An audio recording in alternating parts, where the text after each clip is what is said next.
nous allons parler de accès et équité dans le système éducatif haïtien. Et dans le cadre de cette thématique, la troisième journée de l'atelier, mercredi prochain, sera consacrée à l'équité de genre. Parce que dans le cadre de la revue sectorielle et le renforcement des capacités du système éducatif haïtien, nous sommes en train d'appuyer le ministère de l'Éducation nationale dans une analyse de genre dans le système éducatif haïtien pour constater en quel sens le fait d'être une fille ou un garçon est pris en compte dans le système éducatif, dans la construction d'écoles, dans l'élaboration des manuels scolaires, dans le choix des illustrations qu'on met dans les manuels. On va examiner tout ça pour voir comment est la situation. Dans les travaux en atelier, les participants vont examiner, parmi les chiffres évoqués tout à l'heure par le directeur de la communication, en termes de construction d'écoles, construction de centres de formation technique et professionnelle, construction d'universités, qu'est-ce qui a été fait entre 2020 et aujourd'hui? Quels sont les chantiers qui sont en cours? Combien de nouvelles salles de classe ont été construites? Et quelles sont les difficultés rencontrées en Haïti dans le processus de construction de nouvelles écoles, de nouveaux centres de formation technique et professionnelle et dans la construction des infrastructures universitaires. Maintenant, quand nous analysons les difficultés, les progrès, les participants seront en mesure de formuler des recommandations pour que les autorités puissent faire mieux et prendre des meilleures décisions concernant les places disponibles dans les écoles, les universités et les centres de formation technique et professionnelle en Haïti. L'éducation ne concerne pas seulement le ministère de l'Éducation nationale et les institutions éducatives, cela concerne également les officiels du ministère de l'Économie et des Finances, du ministère de la Planification de la coopération externe, tous les membres du gouvernement et aussi tous les partenaires techniques et financiers qui doivent nous aider dans l'amélioration des infrastructures scolaires dans le pays. Depuis des années, l'éducation en Haïti se trouve à la croisée des chemins. Elle est à la fois un levier incontournable du développement et un défi majeur, marqué par des disparités d'accès, des inégalités socio-économiques et des contraintes structurelles. Les plans décennal d'éducation et de formation a tracé une voie ambitieuse en mettant au cœur de ses priorités la nécessité de garantir une éducation de qualité inclusive et équitable pour tous.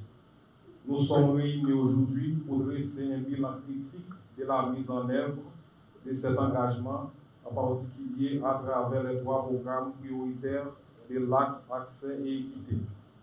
L'offre éducative, avec un accent sur la construction et la réhabilitation des écoles, la réorganisation de l'offre scolaire et le renforcement des formations techniques et professionnelles. Des mécanismes de soutien à la scolarisation qui visent à réduire les barrières financières, améliorer la santé scolaire et garantir un accompagnement pédagogique aux élèves. L'éducation non formelle destinée à offrir une seconde chance aux enfants hors système et aux adultes en quête de formation et d'alphabétisation. Ces cadres de réflexion nous offrent une occasion unique d'évaluer nos progrès, d'identifier les obstacles persistants et de formuler des recommandations concrètes pour l'avenir. Car si des avancées notables ont été réalisées, notamment à travers la scolarisation gratuite, l'amélioration de l'accès aux écoles publiques et le développement des programmes de soutien, il reste encore beaucoup à faire pour combler les écarts entre les zones rurales et urbaines, entre les groupes sociaux et les différents segments du système éducatif. L'ONAP, en tant qu'organe clé du partenariat en éducation, s'engage pleinement à accompagner cette démarche en facilitant la concertation entre les acteurs publics et privés, en soutenant la mobilisation des ressources et en veillant à la cohérence des actions menées en faveur d'une éducation inclusive et accessible à tous. mesdames et messieurs, cet atelier n'est pas un seul exercice d'évaluation, c'est un engagement collectif pour l'avenir de nos enfants, de notre jeunesse et de notre pays. Nous devons ensemble poser les jalons d'une éducation haïtienne plus résiliente, plus équitable et mieux adaptée aux réalités de notre société. Aujourd'hui, ce qui nous concerne au premier chef, c'est bien la question de l'accès et équité. Et que la tendance qui se dessine au ministère de l'Éducation et qui est en lien avec des penchants que le ministre Augustin Antoine a pour cette question-là, c'est qu'il voulait qu'on augmente l'offre scolaire au niveau de la petite enfance, et particulièrement le taux de participation des enfants au préscolaire. Présentement, nous avons un taux de quelque 7% d'enfants au préscolaire qui ont bénéficié de la gratuité grâce à l'implantation d'une classe maternelle au niveau des écoles nationales. Et aussi, la tendance, c'est que nous avons travaillé sur un indicateur très important au niveau de l'enseignement de base. Nous avons quelques 25% d'enfants qui ont accès à l'enseignement au niveau des écoles nationales.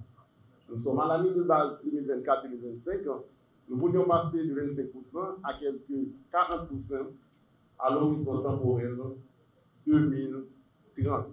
Encore coïncident aux objectifs de développement durable, mettant l'accent sur une éducation efficace au niveau de l'enseignement de base et que ces enfants-là aient un enseignement de qualité pour leur permettre de gagner leur vie.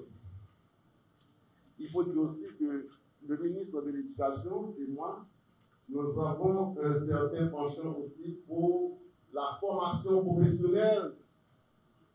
Et le ministre a trouvé un financement et pour cette filière-là.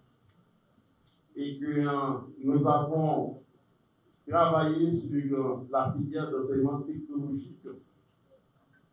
Et qu'on sait déjà qu'avec l'expérimentation de la rénovation de l'enseignement secondaire en septembre 2007, la filière d'enseignement technologique était en veilleuse. Et que pour l'année 2025-2026, on va voir dans quelle mesure on peut expérimenter la filière d'enseignement technologique.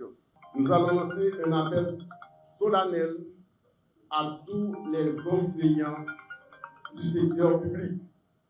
Nous demandons à tous les enseignants du secteur public de reprendre les cours dans les lycées et dans les écoles nationales. Et que le ministère, à partir du décret du 17 mai 2005, dans son article 167, qui fait injonction à tous les enseignants du secteur public d'être présents à leur poste de travail selon l'horaire imparti. Mesdames, Messieurs, sur ce, je déclare ouvert l'atelier portant sur l'accès et équité, axe majeur du plan décennal d'éducation et de formation 2020-2030.